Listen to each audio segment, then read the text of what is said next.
Ladies and gentlemen, welcome to the DRich Show, where we talk anything and everything crypto. Now, here's your host, DRich.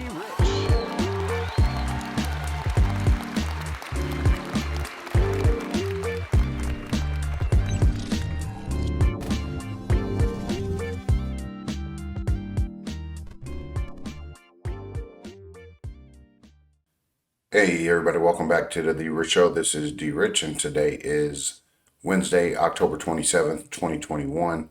How's everybody's Wednesday going so far? I hope that your hump day is going well, and I hope that this video finds you all in good health, good spirits, and good energy.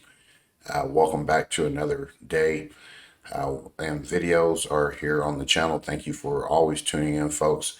I appreciate all of you who've come on board for the journey, and most definitely for those folks who continue to come along on this journey. I thank you for everything. You guys continue to make me want to come back every single day, and most definitely we're going to do that. And on today's video, we're going to talk a little bit about how the U.S. regulators are going to be trying to find ways to have banks custody Bitcoin and per se, and other cryptocurrencies or digital assets. And most definitely, we're going to go back to the future as the future proves the past, okay? And past proves future. So today we're going to be discussing that on the heels of yesterday's video where we talked about Bitcoin possibly being the global reserve currency. Most definitely, I know that that might have confused a lot of us or a lot of you as the audience continues to give me feedback, which I understand, and I totally understand how you guys feel. So we're going to talk about that a little bit here today on today's video, so we kind of get to an understanding as to why I think that these things are coming out the way they are. And for sure, we're gonna discuss it, and hopefully we can come to some sort of level ground as far as understanding where we're going with this and how this all might play out, in my opinion.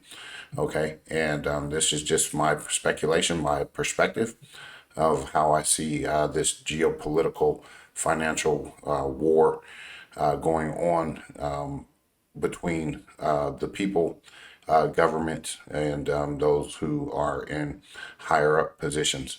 So anyway, lastly, we're going to cover the event for Hedera Hashgraph HBAR. We want to make sure that we remind you all, if you don't have something to do tomorrow, we want you to tune in for that. But most definitely, let's go ahead and get into this crypto market cap today, where Bitcoin's dominance is at 44.9%, while Ethereum is at 19% flat. And as we can see up here in the left-hand corner, we got 13,228 different type of cryptocurrencies. And we have some trending coins here, some biggest gainers. Whatever is up with this bit up, I wish we had some there, and I wish I was reporting on it. And that flow key gravity, and even some of this Infinity X, INX 640% there. I don't know. These are some eye-popping numbers, but most definitely we're not going to be chasing any of that. And then here we have some recently added tokens on the right. And now we have Bitcoin at $58,882.35 there. As you can see, it's changed a little bit. Ethereum, $3,981.46. And then Binance Coin, $454.49, posted at number 3.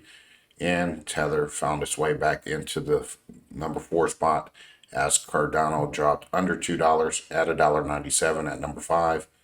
Solana dipped under 200 at $188.12 there at number 6. And our beloved XRP dropped down to $1.02, and I do believe I saw it at $1 even or $1.01, which is down 7.8 or 7.74% in the last 24 hours. And as we can tell, great buying opportunity. We see some red in the market. Most definitely, we're seeing the market take a breather and some sell-offs here and there. As this Friday, I do believe that they need to approve this debt ceiling thing, or this bailout money or whatever you want to call it for them to continue to scheme and launder money and steal money from the people. So pay attention to that. We'll be reporting on that, see how that turns out. But anyway, it is a great opportunity for all of us to be getting into XRP, making sure that we're filling our bags up and taking advantage of these low cost or low prices. Anyway, Polkadot there, $41.20 at number 8, and USDC is at number 9 as it is flip-flopping with Dogecoin. As we can see, Dogecoin is at number 10, 24 cents, while Shiba Inu is picking up momentum, while everybody's sitting on the sideline calling this shitcoin. Well, guess what? You know what? I've reported that I've held some Shiba Inu for some time now since it first came onto the scene. And you know what? I'm in profit. So at the end of the day, I'm making some money. And I hope that you are too. Do not, again, I repeat, do not let these folks steal your wealth by telling you, oh, it's a shit coin, it's a crap coin, it's a meme coin, blah, blah, blah, blah. I don't want to hear it. Get out of people's way. Allow them to make their money however they make it. And, I'm not, I'm not an XRP maximalist of any sort. I am XRP heavy. However, I am not a maximalist. I'm not a tribalist or anything like that. And I don't want to be associated with folks who have these cult-like mentalities, because at the end of the day, there's multiple opportunities in the crypto space for us all to gain wealth and to change our lives dramatically. So at the end of the day, folks, coming from me, the DRich Show, this channel will never promote anything called a shitcoin, because I don't believe in that ideology whatsoever, because I'm not going to be shitting on anybody else's parade. I want everyone to be successful. I want everyone to be happy. And I want everyone to understand that this is the greatest wealth transfer in the history of humankind. And some of us won't get it because we are so wrapped up into our ego, our pride, and things like that. For me, even for me to admit yesterday on yesterday's video about Bitcoin that I would be, putting some dollars towards Bitcoin, it was hard for me to come to that acknowledgement. However, I also have to be cognizant of other opportunities out there, just to say, well, what if I'm wrong? What if, I need both or whatever. So you know what? It's better to have both than just one. And I just put my money all in one basket. So this is why I'll talk about anything and everything crypto related. Because at the end of the day, there's multiple projects that I'm excited about. There's multiple projects that will have use case, utility. And you know what? At the end of the day, people will decide what they like. Other people like different things. So anyway, I don't want to spend too much time on that subject or topic, but we wanted to make sure that we talked about it here on the channel so that we come to the understanding that we are all different. We all are unique in one way, shape, or form. And again, we all have personal genius, and we just have to tap into it for ourselves to understand that. So anyway, here's the market. We want to scroll down. There's some red and green, most definitely a lot more red than green. So again, great buying opportunities for you to fill up your bags, go back and get something that you always had your eyeballs on. So I encourage you to do that. If you have taken profit, park some money to the side, as well as, if you're coming in with new money, that's great too. And we want to make sure that we diversify and get some of these projects into your portfolio as you build it out. And just a tip that I wanted to give you all. Now, if you are, building your portfolio, you want to make sure that you are on different platforms or different exchanges for different opportunities. Okay, don't just be stuck on one like Coinbase or Binance.us or whatever platform you're on. Again, BitTrue is one of my most favorite platforms. It has many different features that I enjoy. So, at the end of the day, I would say get you one of those, get you a KuCoin, get you a Hotbit account, and keep it at that. And, you get staking rewards. You have different opportunities to get return on your investment as you are waiting for some other price appreciation. Anyway, folks, we're going to get into the just of the video, which is this coming from Bitcoinist.com, where the U.S. regulators are now exploring how to allow banks to hold Bitcoin. And this is saying this just from that header here, which was about 23 hours ago. And just after I released yesterday's video, this article came out, or this was posted. And I wish I was able to, have this included, but here we want to follow up on yesterday's video with this information. And it's not going to be a long video. We just want to get through some stuff and talk about it from this point of view. Now, again, I will always say that optics are important.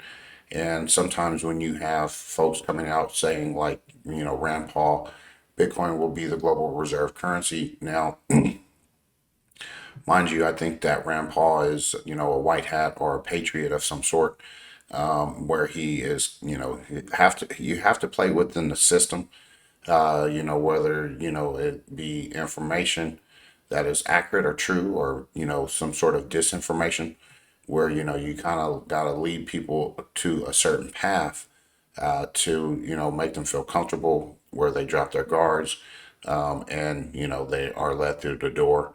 And then, it could be a trap behind that door. So that's just me. That's just my opinion. And this is why I've always thought that Bitcoin will lead the way for adoption as far as a global reserve currency. And I hate to say it, but, it's kind of like the writing is on the wall when you can kind of read through some of the crap that they're doing. So anyway, per Reader's Report, the Federal Deposit Insurance Corporation, which is the FDIC, Chair Jelena McWilliams claims regulators in that country are exploring a clear path which will allow banks and clients to hold Bitcoin and other cryptocurrencies. And in doing so, the U.S. officials will be looking to incentivize these entities to hold their Bitcoin within the country's regulated corporations, which will maintain some level of control over the crypto space. McWilliams clarified that the decision is being considered by a team of U.S. bank regulators, as Reuters reported. And in that way, the regulators expect to provide a roadmap for banks to jump into the Bitcoin and crypto market. And included within the roadmap will be potential rules over how a bank can hold a crypto asset, its custody, clients trading the crypto-based products, Bitcoin, and others who use this as collateral to take loans, and others. And then, if approved, the roadmap could usher a new wave of Bitcoin and crypto adoption, opening the door for millions of people to have traditional gateway into the crypto industry, crypto services, and financial products based on this new asset class. The FDIC chair said the following: I think that we need to allow banks in this space while appropriately managing and mitigating risk. And if we don't bring this activity inside the bank, it's going to develop outside of the banks, and the federal regulators won't be able to regulate it. So, folks, they're telling you what they want to do. They really, really want to be heavy-handed when it comes to regulations, and then most definitely they want to sway you away from, exchanges like BitTrue, Coinbase, things like that. So, that they can control it. They want to control it, and they want to, stop this from happening. But it's not going to stop. And someday soon, you're going to have your family and your friends ask you about setting up their own personal accounts. The word is going to be out. I mean, the word is out. So, a lot of folks are coming into this space regardless of banks wanting to take custody of crypto assets. And I'm pretty sure, they've been getting this, a lot lately when it comes to cryptocurrency and how they're going to deal with it. Because we will discuss what Brian Brooks discussed last year. And, you got to now start seeing the bigger picture when it comes to, people who have already paved the way prior to this news coming out yesterday. And again, here's another article from Cointelegraph. U.S. regulators are exploring the policy for banks to handle crypto, says the FDIC chair. And again, it's just another another article that kind of says the same things. And then most definitely, I'll leave that in the description. But what we wanted to do is go back in the past, as we say, the past proves the future, future proves past, and this was July 23rd, 2020. Top U.S. regulator paves the way for banks to offer crypto custody. The Office of the Comptroller of the Currency, OCC, has given the green light for banks to begin offering cryptocurrency custody services. Now, they might be looking to see how they can do that. The OCC then said that this move will enable financial institutions to extend their traditional role as intermediaries in the safekeeping of stock certificates and the like to the emerging realm of digital assets. A bank holding digital currencies on behalf of a customer is actually taking possession of the cryptographic access keys to that unit of cryptocurrency, a role which up until now has been the sole preserve of purpose-built firms with specialist licenses such as Coinbase. And from safe deposit boxes to virtual vaults, we must ensure banks can meet the financial services need of their customers of today, says Acting Comptroller of the Currency Brian Brooks. This opinion clarifies that banks can continue satisfying their customers' needs for safeguarding their most valuable assets, which today for tens of millions of Americans includes cryptocurrency, and the ruling applies to national banks and federal savings associations of all sizes. So this came before. We all know about this. We've all heard about this. So again, these folks will come along and say, hey, we're trying to do this. Well, what was happening in between time when this was announced till yesterday? You better believe they were working on these things for a long time, and they already have all of these plans in place. They know what they're doing. But again, this is just another opportunity for me to look at it from the perspective of, maybe perhaps conspiracy. But I don't think so. I think that these folks are going to have to get in line with what the people want, because at the end of the day, if these folks don't get on board with, blockchain, cryptocurrency, digital assets, and things like that, then they're going to cease to exist. So I do believe this is the great wealth transfer, and I think that we will be the beneficiaries of having these banks custody our digital currencies, because again, that's going to allow us to get some return on our investment, because if it's a lending service that we can provide as an individual, I mean, hey, what can we not look forward to? I think that there's so much going on in the space that is important to kind of keep track of this and keep track of everything in the past, because we're going to find out that these things have already been done. They've already paved the way. So again, here's a article from Fool.com, Mnuchin's Bitcoin U-turn. It could be digital gold. Now, I'm not calling it digital gold. I don't agree with that assessment. It could be. It's a possibility. It's speculation. Everything is subject to speculation at this point. But I do believe, again, optics are important. And then when you talk about those regulators who are talking about exploring how the banks will hold Bitcoin and other crypto assets yesterday, to these folks like Mnuchin and Brian Brooks, who have been with Ripple, Coinbase, OCC, work for the Trump administration, and things like that. You got to understand Rand Paul as well. You do have to understand that these folks are optic oriented. This is a chess match when it comes to wrangling the wealth away from the wealthy. This is not going to be an easy task, and as you can see, Bitcoin is going to probably be the one that dominates the headlines, and it's cool. I'm comfortable with that. Steve Mnuchin has changed his mind about Bitcoin, at least a little. The former U.S. Treasury Secretary previously argued that Bitcoin didn't have any value, but this week he told CDNC Squawk Box it's no different than buying gold or some other asset. I think the underlying technology of blockchain is really incredible and has lots of different things, particularly in fintech and finance, he said. Though people often talk about blockchain and cryptocurrency in the same breath, Blockchain is actually the technology that powers cryptocurrencies like Bitcoin. Blockchain is a secure, sophisticated database technology that can cut the middleman out of a host of everyday transactions. Mnuchin apparently won't be running out to buy Bitcoin anytime soon, but at least he's not opposed to other people investing in the biggest digital currency. I don't personally want to have it in my portfolio, but if people want to, that's perfectly fine, he said.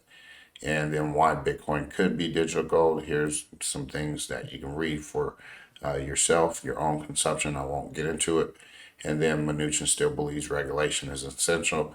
And I do believe regulation is also essential, but we don't want to over-regulate, okay? Because at the end of the day, when you put so much regulation on things, you stifle innovation, you stifle growth, and then you stifle those folks who want to participate when it comes to their own creativity, the things that they want to be able to do on the blockchain itself.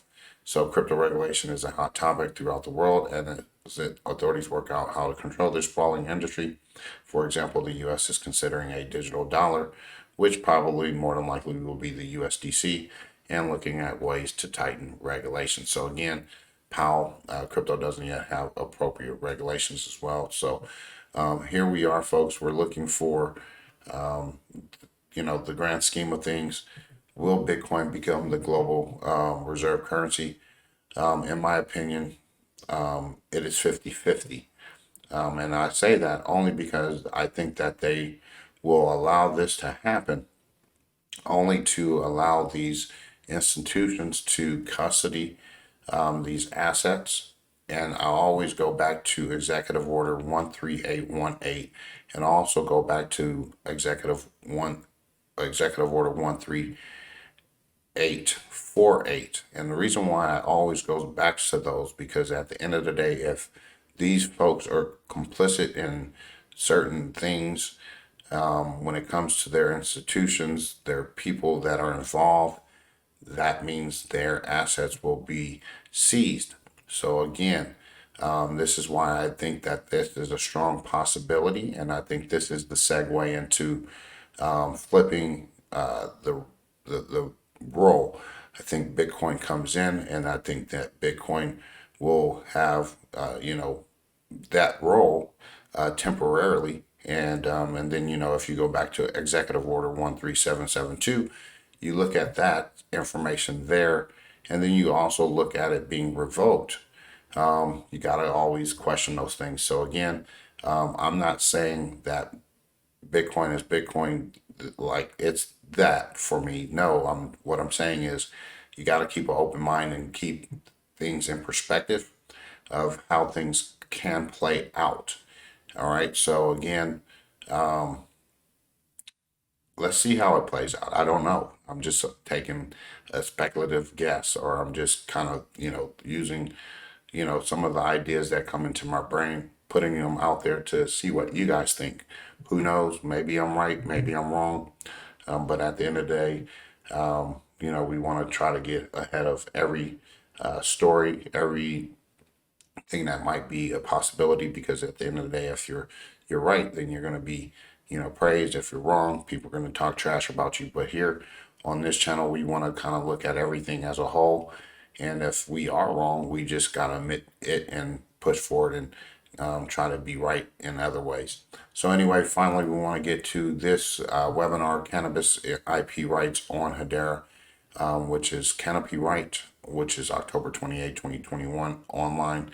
If you haven't registered already, register here. Click that link. I'll leave this in the description, and I do believe there's some other things coming up that you can register to, which is NFT.nyc as well, which is coming up November 1st through November 3rd, and you can go ahead and register for that for the webinar. And then you got the Hong Kong FinTech Week as well. You can register for that. So again, always sign up for their newsletter. And if you love HBAR like I do, and have it part of your portfolio, you want to kind of get in on some of these things, listen in, tune in, kind of get a different perspective from these folks as well. So anyway, I hope you enjoyed today's information and for the content that I'm providing for you. And if you are new, again, hit that sub button. We are quickly approaching 1,000 subscriptions, which is gratefully appreciative of me, the team that works with me, and we're just trying to do our best to kind of get the channel up to speed, up to par, and become better day in and day out. And most definitely, we're going to be working on that diligently, so that this is like one of those channels that you can come to, chill out, hang out. Hopefully, we could do some live sessions soon, and most definitely, we want to make sure that we do some giveaways here on the channel to keep everybody actively involved, and try to get this channel to be kind of like one of those buzz channels where, oh, this show is cool, it's unique, it just provides different perspective, things like that, and if there's something that could make it better, I would love to hear from all of you. If you have some ideas, suggestions, and opinions, we will take them, and most definitely we'll try to apply them to the best of our capabilities. Anyway, folks, have a great rest of your midweek day, which is hump day, and we'll talk back with you tomorrow, and do some things that will make sure that you accomplish something today. God bless, take care, and as always, treat everyone with class, dignity, and respect. Bye-bye.